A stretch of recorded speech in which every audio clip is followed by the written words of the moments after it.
जंगल में शेर सिंह कुछ दिनों से बहुत बीमार था। उसे वैद्य ने सख्त मना किया था कि वो कुछ दिन तक गुफा से बाहर ना निकले। अरे यार, क्या मुसीबत है। जब से बीमार हुआ हूँ इसी गुफा में जिंदगी कट रही है। ना जाने जंगल का क्या होगा। इसी जंगल में भुलक्कड़ गधा भी रहता था। उसे बातों को भूल जाने की बड़ी गलत आदत थी। वो इतना भुलक्कड़ था कि उसे कुछ देर क्या हुआ ये भी भूल जाता था। अरे यार, मैं फिर भूल गया। कहाँ जाना था, किस लिए निकला था। ये रास्ता कुछ देखा देखा लग रहा है। इस पर ही चलता हूं। तभी उसे शेर की गुफा नजर आई। अच्छा, मैं अपने घर के लिए निकला था। चलो, बहुत देर से चला जा रहा हूं। अच्छा हुआ मेरा घर आ गया। ये बोलकर गधा गुफा के अंदर चला गया।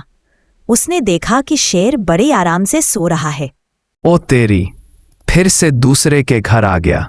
क्या करूं इस भुलक्कड़ की बीमारी की, किसी दिन मरवाएगी। बेचारा कितना आराम से सो रहा है। अभी उसे एक सुनहरा ताज नजर आया। अरे वाह, ये क्या है। लगता है कोई पहनने की चीज है। देखो, इसकी इज्जत भी नहीं कर रहा है। चलो, मैं ही इसे पहनकर घूमता हूं। यह बोलकर गधा ताज पहन लेता है और बड़ी शान से जंगल में घूमने लगता है। उसे देखकर सारे जानवर दंग रह जाते हैं। अरे राम जी, ये क्या देख रहा हूं मैं। ये गधा तो महाराज का ताज पहनकर ऐसे घूम रहा है जैसे कोई शादी ब्याह में बाराती हो। कहीं शेर सिंह ने इसे राजा तो नहीं बना दिया। फिर तो जंगल की शामत ही आ गई समझो। ये नहीं हो सकता। एक भुलक्कड़ गधा राजा, यह असंभव है। हम महाराज से बात करेंगे। हमें यह गधा मंजूर नहीं है। घूमते घूमते गधा लोमड़ी के पास पहुंच गया। लोमड़ी गधे को देखकर दंग रह गई। अरे ओ एक गधे, ये ताज किधर मिला तुझे? तुझे पता भी है तूने किसका ताज पहना है? ताज? कैसा ताज? किसने पहना है, मुझे भी बताओ। अरे भुलक्कड़, ये ताज जो तू पहना है कहाँ से मिला तुझे? अच्छा, ये ताज। ये तो, अरे यार, फिर भूल गया। कहाँ मिला था ये ताज? लोमड़ी के मन में एक विचार आया। यह गधा भुलक्कड़ है, क्यों ना इसका फायदा उठाया जाए। इसने ताज पहना है। जानवरों को मूर्ख बनाने का यह अच्छा तरीका है। इन जानवरों से जम के काम करवाऊंगी। गधे महाराज की जय हो। आप हमारे महाराज हैं। आपको यह भी याद नहीं आप कितने भुलक्कड़ हैं महाराज? अच्छा, मैं महाराज हूं तो तुम कौन हो? तुम मुझे भुलक्कड़ क्यों बोल रही हो? महाराज, मैं आपकी सलाहकार हूं। आपको यह भी याद नहीं कितनी बातें भूल जाते हैं आप जाइए, आराम कीजिए, इधर उधर मत जाइए। महाराज ऐसा काम नहीं करते। लोमड़ी ने मौके का फायदा उठाते हुए जंगल में एक सभा बुला ली। सभी जानवर ध्यान से सुनिए। महाराज ने गधे को नया राजा बनाया है। मुझे मालूम है वो बातें भूल जाते हैं, मगर महाराज को उनकी आदत पसंद आती है, जिसके कारण उसे राजा बना दिया है और मुझे गधे का सलाहकार बनाया है। हम महाराज से बात करेंगे। हमें यह गधा मंजूर नहीं है। जंगल कोई मजाक का अड्डा है क्या? आज गधा राजा, कल चूहे को सेनापति बना दोगे। ऐसा बिल्कुल भी मत करना। मैंने कोशिश की, महाराज मुझ पर भड़क गए और बोला है कि कोई भी उनके इस फैसले के खिलाफ नहीं जाएगा, वरना बहुत बुरा होगा। लोमड़ी की बात सुनके सारे जानवरों में हड़कंप मच गया। सारे जानवर परेशान हो गए, मगर मजबूरन शेर की बात माननी पड़ी। महाराज, क्यों ना इस जंगल में अब और नए नियम बनाए जाए। यह नियम आपकी पहचान बनेगी। अच्छा, मैंने नियम भी बनाए थे, मुझे यह भी याद नहीं। खैर, तुम्हें जो नियम बनाना होगा तुम बना लो। मुझे अभी भूख लगी है, जाओ खाने का इंतजाम करो।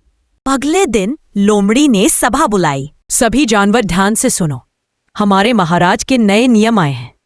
पहला नियम है कि कोई भी महाराज को उनके भूलने पर उन्हें याद नहीं दिलाएगा।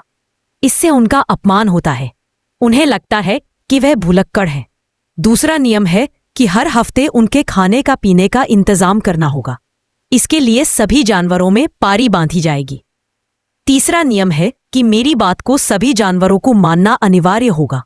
जो भी मेरी बात को नहीं मानेगा वह दोषी होगा। तभी छोटू बंदर ने कहा, क्या अब हम अपनी आवाज भी नहीं उठा सकते? यह तो अन्याय है। हम पर जबरन नियम थोपा जा रहा है।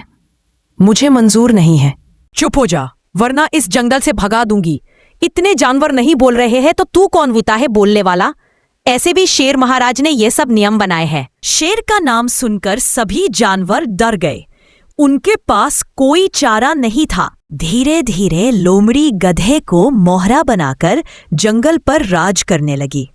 किसी से दुगना भोजन मंगवाती तो किसी से जबरन काम करवाती। हाथी, शाम तक ये लकड़ी मेरे घर तक पहुंच जाना चाहिए, वरना अच्छा नहीं होगा। इस गधे और उसकी चमची लोमड़ी ने तो कमर ही तोड़ दी हमारी। अब कुछ करना ही पड़ेगा दोस्तों, वरना हम हाथियों को भी गधों की तरह नाचने के लिए कह दिया जाएगा। इन सब के पीछे लोमड़ी का हाथ है। उसने बड़ी चालाकी के साथ गधे का सहारा लेकर हमें बेवकूफ बना रही है। जबरन फालतू के नियम वियम हम पर थोप रही है। मेरे पास एक उपाय है। हम सब कल गधे के पास जाएंगे और उसे एक नियम बनाने के लिए बोलेंगे। अगर कोई जंगल में चोरी करता है तो उसे तुरंत जंगल से बाहर निकाल दिया जाएगा। अगले दिन हम अफवाह फैलाएंगे कि लोमड़ी ने हमारे घर में चोरी की है, फिर गधा उसे जंगल से निकाल देगा। वाह रे बल्लू भालू, कमाल की योजना है। गधे को अपने ही नियमों से लोमड़ी को बाहर फेंकवाएंगे और जंगल से बाहर निकलते ही अरे बाबा ऐसी थुकाई करूंगा कि उसके कानों में घंटा बजेगा। सभी खुश थे, मगर उन्हें मालूम नहीं था कि लोमड़ी झाड़ियों से छुपकर सब देख रही है। अच्छा जी, होशियार से होशियारी। बल्लू भालू, तुम्हें बहुत शौक है ना नेता बनने का, तुम्हें तुम्हारे जाल में ही फंसा दूंगी।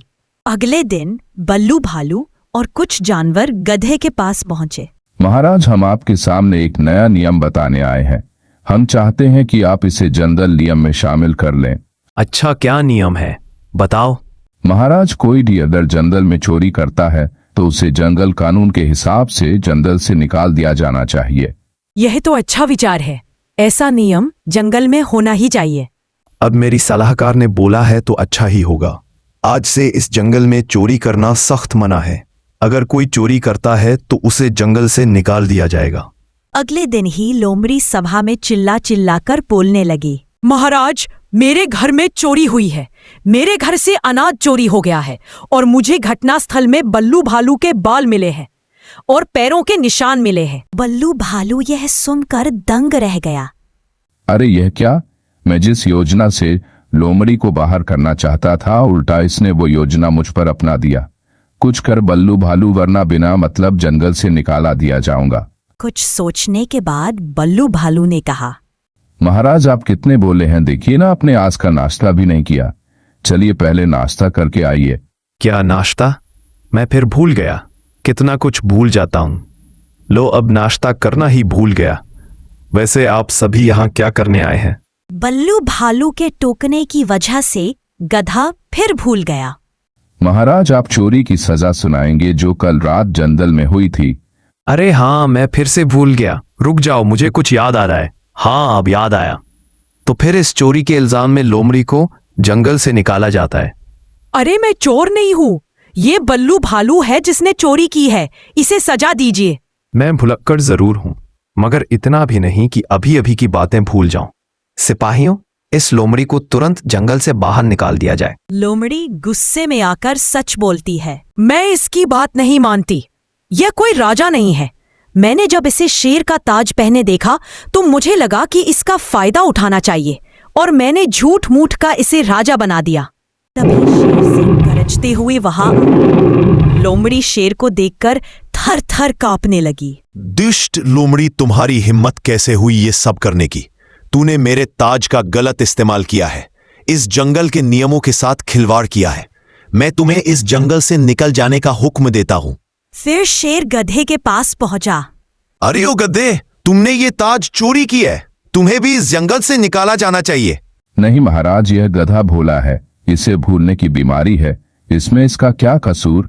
इस बेचारे को मालूम भी नहीं था कि इसका फायदा उठाया जा रहा है।